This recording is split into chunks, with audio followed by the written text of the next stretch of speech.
iubitul, ce este?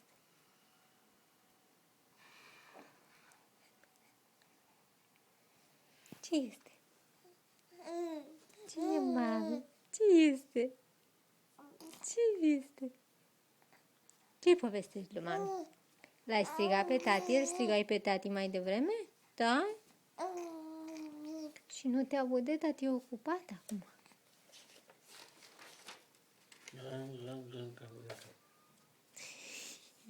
Cine a fost, mami, tati? Tati a fost? Tati a fost? Da, mami? Nu pupăm bluzița, nu pupăm bluzița. Nu, nu e de pupat bluzița. Nu e de pupat. Nu e de pupat nici mânuța. Nu e.